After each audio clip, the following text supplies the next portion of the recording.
আপনারা বলবেন হুজুর এটা কি বললেন, জনগণের কে বলে দিলেন যে জনগণ রসুলকে গালি দিলে হত্যা করতে। আমি বলি ভাইরে, তোর যদি বুঝ থাকে, আকল থাকে, আগে চিন্তা কর আকায়ে নামদার তাজদারে মদিনা সরদারে আলমকে গালি দিল কেন? মানুষ পরে কি করলো ওইটা চিন্তা না করে আগে ওইটা বন্ধ কর। রবীন্দ্রনাথের সঙ্গীত গাইলে তোদের জয়লা যায়, ওই ব্রাজিল আর্জেন্টিনায় ফুটবল খেললে চিৎকার মেয়েরা পর্দার সামনে লাফ মারো, মনের মধ্যে ধাক্কা লাগে। তোমরা এটা বিশ্বাস করো, কিন্তু মুমিনের অন্তরে রসুলকে নিয়ে কটূক্তি করলে আঘাত লাগে, এটা বুঝো না। এটা বুঝতে তোমাদের সায়েন্টিস্ট হওয়া লাগে, এটা আবার বুঝে না।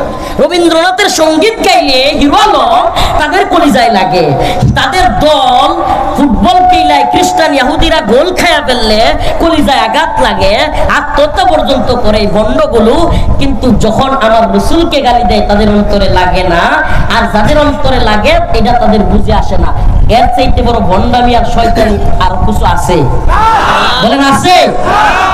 এখনো কিছু নবী প্রেমিক, আমি বারবার বলি, অনেক প্রোগ্রামে বলেছি, আজকে আবার বলি, এই মিডিয়াকে বলবো এই কথাগুলো সুন্দরভাবে উঠাবা। প্রিয় ভাইরা আমার, এখনো কিছু নবী প্রেমিক এই কাশিমপুরের কারাগারে বন্দী, যাদের কোনো দোষ নাই, কোনো ভুল ত্রুটি নাই, কোনো অপরাধ নাই, নিরপরাধ যুবক।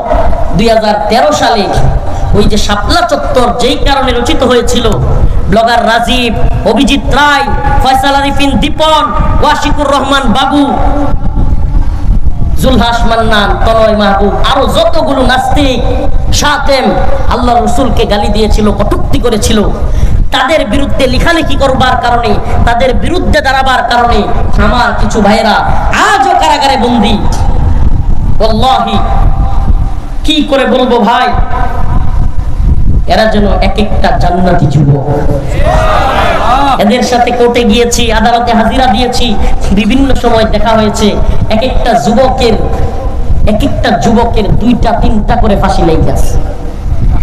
এরা আল্লাহর নবীর পক্ষে থাকবার কারণে আল্লাহ রসুলকে গালি দিয়েছে, ব্যঙ্গ করেছে, সেজন্য আল্লাহ রসুলের সেই গালি সহ্য করতে পারে নাই, অনলাইনে লেখালেখি করেছে।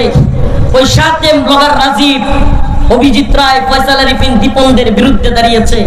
আজকে এদের এক একজনের 2টা 3টা করে ফাঁসি লাগছে। অথচ এদেশে যারা শত শত খুন করেছে, হাজার হাজার খুন করেছে, সেই সমস্ত ব্যক্তিদের কোনো ফাঁসির রায় হচ্ছে না। প্রিয় ভাইরা আমার, বন্ধুগণ আমার, আমাদের কিছু ভাই নাম বললে আমি নামগুলো মনে আছে, বলতে পারবো। আরাফাত ভাই, আরাফাত আমার ভাই, এমন এক যুবক, সুবহানাল্লাহ, অনেক সময় কোর্টে যাইলে দেখা হইতো, কারাগারেও মাঝে মাঝে দেখা হইতো। এই যুবকগুলো এই 2টা 3টা ফাঁসির রায় নিয়েও দিব্যে হাসতেছে, নামাজ পড়তেছে, রমাদানে 3-4টা খতম, হাফেজ না তবুও 3-4-5টা খতম কোরআন পড়তেছে, আর নফল নামাজ। সুবহানাল্লাহ, এদের দেখলে মনে হয় এরা যেন এক একটা জান্নাতি যুবক। এদের কোনো অপরাধ নাই, আল্লাহ কসম আল্লাহর, এদের কোনো অপরাধ নাই।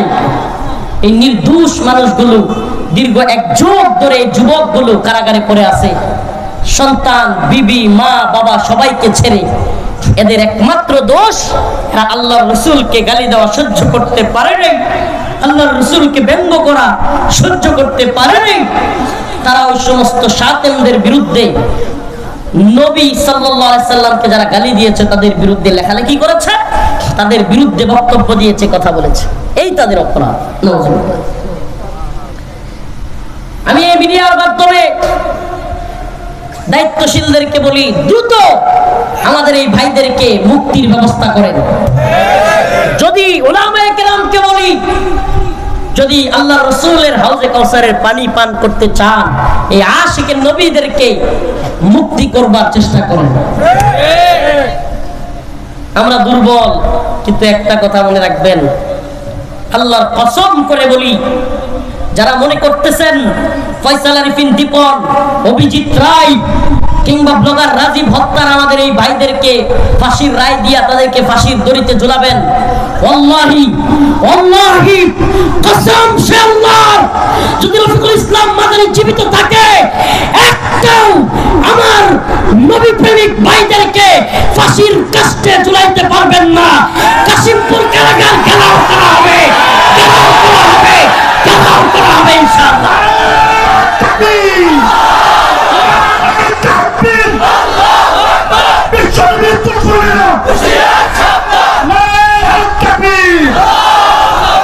আমরা আমাদের একটা ভাইকেও ফাঁসির দড়িতে দুলতে দিব না, আমাদের জীবন ত্যাগ করব।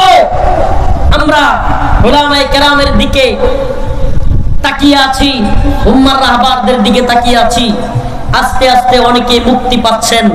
আমরা সেই সমস্ত ভাইরা, ইঞ্জিনিয়ার আমাদের ময়মনসিংহের এক ভাই, একই অভিযোগে অভিযুক্ত সাইমুম আমার ভাই, নির্দোষ, সেও 2-3টা ফাঁসির রায় তার নামে হয়ে গেছে। যুবক প্রকৌশলী আমাদের ভাই আরাফাত রহমান সিয়াম, আব্দুস সবুর, মাওলানা আব্দুস সবুর কুমিল্লার সন্তান, এই সমস্ত ভাইদের নামে অযথাই ফাঁসির দড়ি হাসিনা দিয়ে দিয়েছে, ফাঁসির রায় দিয়ে দিয়েছে।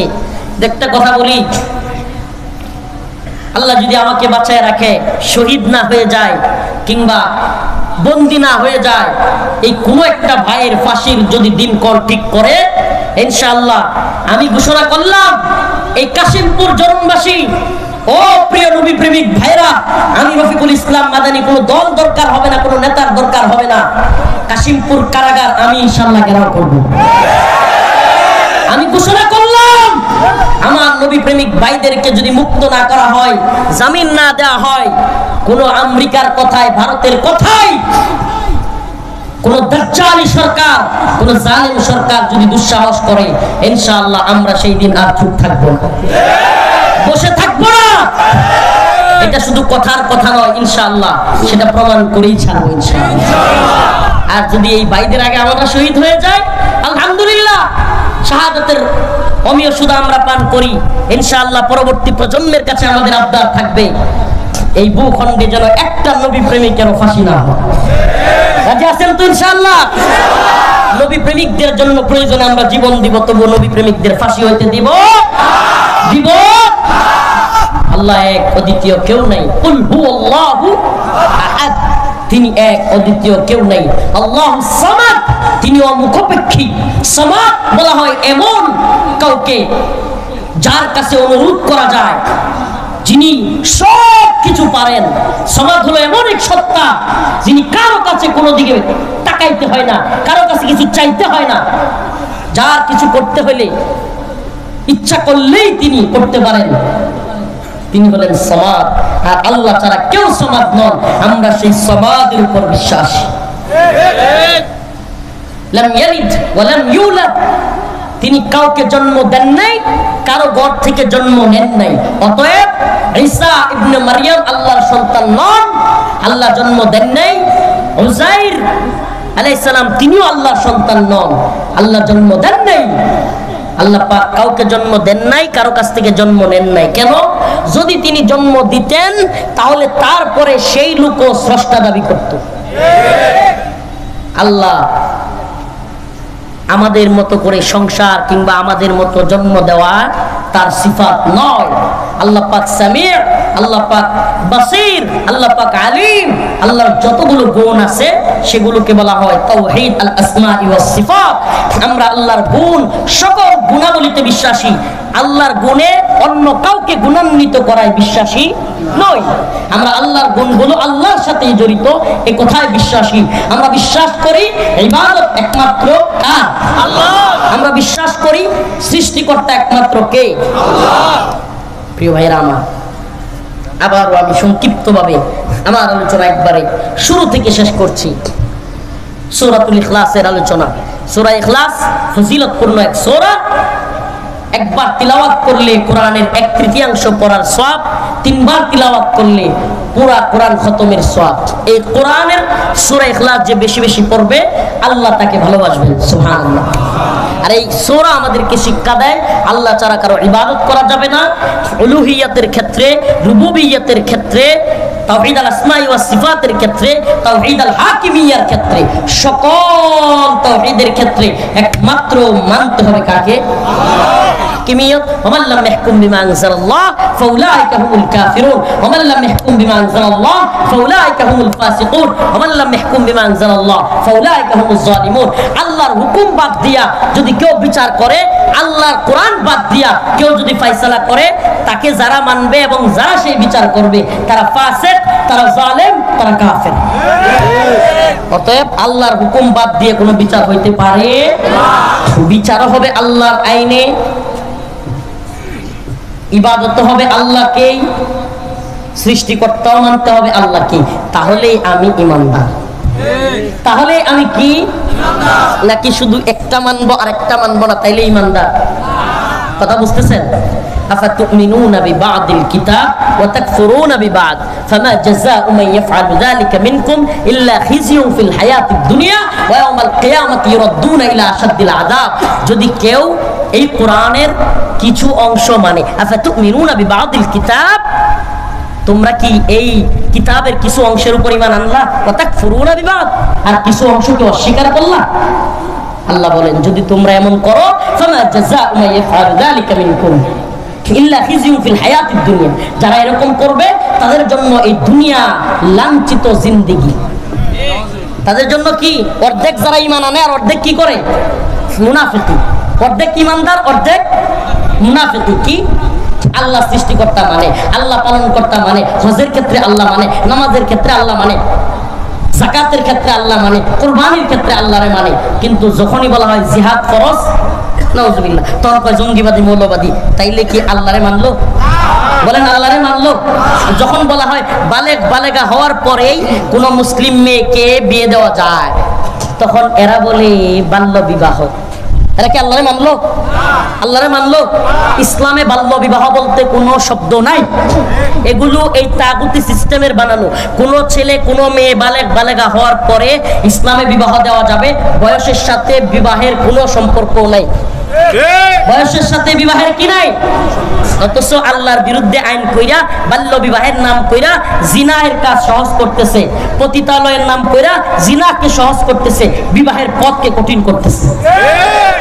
এই সকল আইনের ক্ষেত্রে একমাত্র কাকে মানতে হবে? বলেন না কাকে মানতে হবে? আমি আবার বলতেছি, কোন ব্যক্তি শয়তানের ধোঁকায় পড়ে কোন ওয়াক্তের নামাজ পড়তে পারে নাই, সে কাফের হবে না। ফুকাহায়ে কেরাম বলেন সে কাফের হবে না। কোন ব্যক্তি শয়তানের ধোঁকায় পড়ে কোন ওয়াক্তের রমজানের কোন একটা রোজা ছেড়ে দিয়েছে, সে কাফের হবে না। কিন্তু যদি নামাজকে তাচ্ছিল্য করে, রোজাকে তাচ্ছিল্য করে, জিহাদকে তাচ্ছিল্য করে, এমনকি কোরআনের দলিল আদিল্লা দিয়া সুস্পষ্ট প্রতিষ্ঠিত কোন সুন্নাহকেও অস্বীকার করে, সে কাফের হয়ে যাবে। আমার কথা কি বুঝাইতে পারছি? যদি কেউ পালন করতে ব্যর্থ হয়, শয়তানের ধোঁকায় পড়ে, কাফের হবে না। কিন্তু যদি কেউ তাচ্ছিল্য করে, ছোট করে, ব্যঙ্গ করে, কোনো একটা অংশ কেউ করে যেটা কোরআন দ্বারা প্রতিষ্ঠিত, তাইলে সে কি হয়ে যাবে? যদি কোনো ব্যক্তি বলে গরিবরা রোজা রাখবে, আমরা রোজা রাখতাম কেন, নাউজুবিল্লাহ, সে কি হয়ে যাবে? যদি কোনো ব্যক্তি বলে যে নামাজ যারা গরিবেরা পড়ুক গিয়া, নাউজুবিল্লাহ। যদি কয় হজ নিয়ে কটূক্তি করে, যে কয় যে আরবের ব্যবসা চালু হয়েছে, নাউজুবিল্লাহ, হজ আরবদের টাকা পয়সার একটা মানে ব্যবসা, নাউজুবিল্লাহ, তার ঈমান থাকবে? হজ করতে পারে নাই, এই কারণে ঈমান যাবে না। কিন্তু যদি হজকে ব্যঙ্গ করে, তাহলে কি হয়ে যাবে? আমরা কি বুঝে আসছে আমাদের কথা?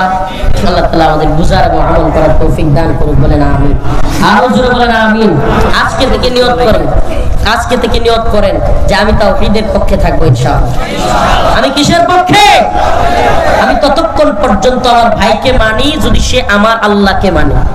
আমি ততক্ষণ পর্যন্ত আমার বাবাকে মানি যতক্ষণ সে আমার আল্লাহকে মানে। কিন্তু আমার আল্লাহর বিরুদ্ধে গেলে আমার কোনো ভাই, আমার কোনো বাবা, আমার কোনো লিডার, আমার কোনো নেতা, আমার কোনো দল, আমার কোনো নেত্রী, আমি কোনোটাকেই মানি না। রাজি আছেন তো ইনশাআল্লাহ? মারকাজুস সুন্নাহ আল ইসলামিয়া, এটা আমি যখন মিশকাত করি তখন আমাদের এই মাওলানা সাহেব উনি জালালাইন পড়েন, আমি যখন দাওরা করি উনি মিশকাত পড়েন, আমার 1 বছরের জুনিয়র উনি। আমি গাজীপুরেই আপনাদের জরু নেই পাঠানবাড়ি জামিয়াতুস সুফায় পড়াশোনা করেছি, বাড়িধারায় পড়াশোনা করেছি। তো উনি আমাদের এই এলাকা, আমার এক বেশ জুনিয়র ভাই। তো আমার এই ভাই এই মাদ্রাসাটা করেছেন মারকাজুস সুন্নাহ ইসলামিয়া। আপনারা এই মাদ্রাসার পাশে থাকবেন, কোনো কালেকশন নয়। আমি এই মাদ্রাসায় আপনাদেরকে দাওয়াত দিলাম কোরআনের খাদেম হিসেবে, আল্লাহ তাআলা তাদেরকে কবুল করে বলেন আমিন। এবং এই মাদ্রাসায় আপনারা ছাত্র দিবেন, ছেলে দিবেন, আপনাদের বাচ্চাদেরকে দিবেন কোরআনের হাফেজ বানানোর জন্য, তাওহীদের পক্ষের শক্তি বানানোর জন্য দিবেন তো ইনশাআল্লাহ। আপনাদের সন্তানরা হাফেজ হোক, আলেম হোক, যুগের মধ্যে মুজাহিদ হোক, আল্লাহ তাআলা সবাইকে কবুল আর মঞ্জুর করুন বলেন আমিন।